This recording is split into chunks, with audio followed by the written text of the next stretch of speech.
Hello, I am Paolo Trianni and this is my review of the Texas Chain Saw Massacre. I'll start with the negatives first as always.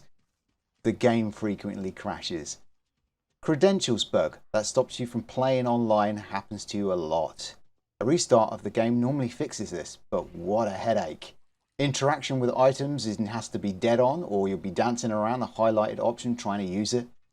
Lighting options in menu would be great. I've played this on the PC and the PC handheld. PC handheld never got the first tuning options for lighting, therefore it was way too dark for me to play. Oh, and it crashes a lot more than the normal PC would. Some server lag resulting in stutter and sometimes it pulls you out of the game. But only after like 2 minutes of waiting helplessly in the game. Like you can't interact with anything, you can't, do anything at all, and then boom, you know you're going to get kicked and you eventually get kicked. That definitely isn't my fault, not my side of the story. I'm Ethernet with like 1 gig connection. I've spent way too much time waiting in lobby. It is very drawn out. I know so many people like to do their stats leveling, but wouldn't that be easy before they went into the lobby?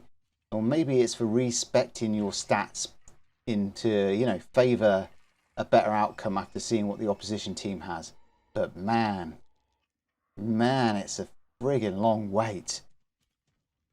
I've personally seen a guy glitch through the electric gated area to escape. Yep, I've seen it happen. Seems a little cheeky. Family has some balancing issues. I find not many people want to play Leatherface or Chunk or Bubba, whatever you call him. Issues is someone has to play him for the game to start. Kill stealing is a big thing on the family side, but I guess it's about the winning. Though you can slice someone near to death and your team one hit steal kills and gets all the points. Seems a little unfair. It would be great if the last family member that hit the victim would gain the bleed out kill. I've lost count of the many times that I've been chasing somebody down for them to just bleed out and not get a penny, not get anything for it. It's sad. Okay, so that is the negatives out the way, and let's be fair, some I've just ranting and nagging. And I might have missed some because there are some smaller nitpicks. However, let's talk positives because regardless of the negatives, it's a good fun game. In fact, if anything, the negatives are just frustrating when you just want to play it.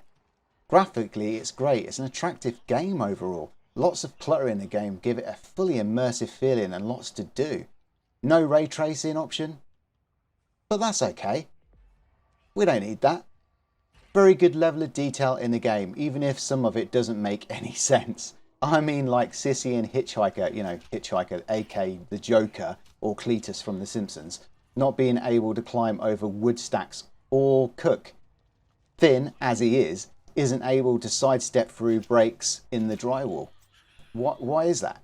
Why can't you use the screwdriver as a weapon? Or maybe some of the wood lying about. As a victim, that would make a really good weapon. Anyway, I digress back to what I was originally talking about. The detail is spot on, though what is with those crazy lamps? I mean, they're made out of bones and they look kind of cool. Kind of like the detail in the lamps. I do feel like more guts and gore in the game would have been good. Sounds are great and the dialogue between characters is brilliant. There isn't much I can fault with this. How good is the gameplay? Well, that depends. It is good, but if you're playing with level players that know the free maps available and you are level 0, you're going to find it hard. You might need a little carry from your teammates. However, playing as a victim, this is hard as sometimes players just speed around getting the jobs done with a silent whisper of "get good noob" following down the passages of the basement. While family isn't as hard, but you will need to learn the areas and escape routes.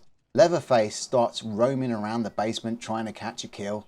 Meanwhile, all the other family members are getting the battery going, etc, etc. Using their skills, collecting blood for Grandad. It is very important to keep Grandad flowing with blood because the game becomes a lot more easier when Grandad is at level 5. The victims need to stop this or they need to escape by this time. Because if they don't, Grandad will make the whole family see you like wall hacks through a wall. The family has a Leatherface. This guy carries a massive chainsaw. And he sounds a little like Chunk, you know, from the Goonies. Has an IQ of a small rodent. He wears the skin of his food on his face. Then there's Cook, old but can catch up with victims. However, he does start with a very small amount of stamina, so he generally runs out of endurance extremely quickly. You want to level this up right away. He is the second hardest hitting family member, first being Leatherface. This is odd because he just carries a silly broken stick, and I can't make ends or tails of that. But it does the job of murdering people. His skill, he carries 3 padlocks and can listen out for victims. This can be used to lock gates and doors and to track down the victims. Next is Johnny, as he is the third hardest hitting, and his skill is tracking blood spills, etc, etc. And then there's Cletus, the hitchhiker, which has good stamina and his skills are laying traps. Sissy, on the other hand, is the weakest hitting family member, but she can blow poison in people's faces, and she can also add poison to healing potions. This is pretty handy. She's also pretty good at tracking down people, in my opinion, with her stamina. Grandad is a non-playable character. Family need to feed him blood to level him up, and doing this betters the family overall. Victim also have their own personal skills, and this can be from stunning or blocking out Johnny's and Cook's skills. So that's pretty handy. Of course, the main goal for the family is to kill the victims, and the victim's goal is just to escape. I found that when everything falls together, the victims can be right next to everything they need to escape. For the family, it's about being smart, and for the victims, it's all about the stealth. As a victim, you want to stay quiet, like all the time, especially when Grandad screams out. When you have become used to the map locations, you'll be moving slowly but surely to your escape. Content feels light to me. You do get 5 family members and 5 victims. They can all level up via a skill tree. There are 3 maps to enjoy. However, it doesn't take long to feel like the game is getting repetitive. Each character can achieve level 10, and not all of the skill tree can be obtained. You can redo the skill tree, and it won't be long until some best specs of each characters are available on YouTube. You can see there is a massive room for DLC. Issue is the player base going to drop off way before the DLC hits? I reckon it will. I reckon it will drop heavy.